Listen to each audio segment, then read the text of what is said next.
દર્શક મિત્રો, ગીર જંગલથી એક મોટી ઘટના સામે આવી છે. અમરેલીના ધારી ગીર પૂર્વ અને ગીર પશ્ચિમ વન વિભાગમાં સીડીવી અને બેપ્સિયા જેવા ભેદી રોગથી 8થી વધારે સિંહોના મોત નીપજ્યા છે. 8 વર્ષ પૂર્વે 23 સાવજો જેને ભોગ બનેલા એ બીમારીથી ફરીથી ગીર જંગલમાં એન્ટ્રી થતા વન વિભાગ હાઈ એલર્ટ પર આવી ગયું છે. ગીરના સિંહોમાં ફરી બેબસિયા અને સીડીવીનો રોગચાળો ફાટેલો જોવા મળ્યો છે.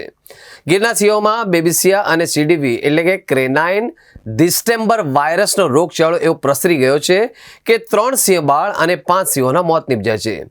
બેબસિયાથી સિંહને બચાવવા વન વિભાગ દ્વારા સતત મોનિટરિંગ ચાલુ છે. ધારીના સરસિયા રેન્જમાંથી 8 સિંહના ગ્રુપને રેસ્ક્યુ કરી ઓબ્ઝર્વેશનમાં રાખવામાં આવ્યા છે. ગીરના સિંહોમાં બેબિસિયા નામના વાયરસથી સિંહોના મૃત્યુ થયા છે એવા જે સમાચાર પ્રસિદ્ધ થયા છે એમાં માત્ર 2 સિંહોના બેબિસિયા વાયરસથી મૃત્યુ થવાના શંકાસ્પદ મૃત્યુ થવાના જાણવા મળેલ છે. બાકીના જે સિંહોના મૃત્યુ થયા છે એ ક્યાં તો કોન્ફ્લિક્ટથી કે બીજા કોઈ કારણોસર મૃત્યુ થયા છે. આ બેબિસિયા વાયરસ છે એ પશુઓમાં ઈતરડી નામની જીવાતથી પ્રસરિત થતા હોય છે અને એને કારણે આ સિંહોની અંદર નબળાઈ આવે છે, એના નાકમાંથી પ્રવાહી નીકળે કે ખાંસી આવે અને એને નબળાઈ આવી જતી હોય છે અને એને કારણે ક્યારેક મૃત્યુ પણ થતા હોય છે.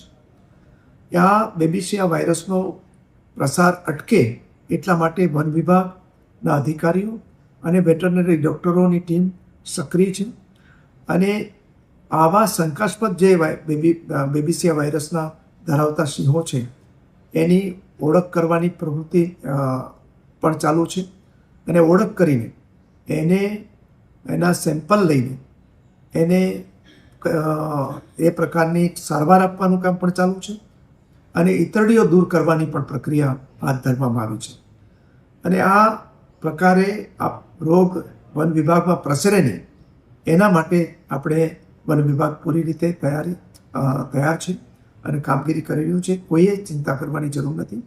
આપણી જે સિંહના મેનેજમેન્ટની સિસ્ટમ છે એ આખી દુનિયાની અંદર સૌએ વખાણેલી છે અને એને કારણે આપણા સિંહની સંખ્યાની દર પર વૃદ્ધિ થઈ રહી છે અને આજે આ બેબિસિયા વાયરસને કારણે કોઈ વધારે મુશ્કેલી હોય એવું જણાતું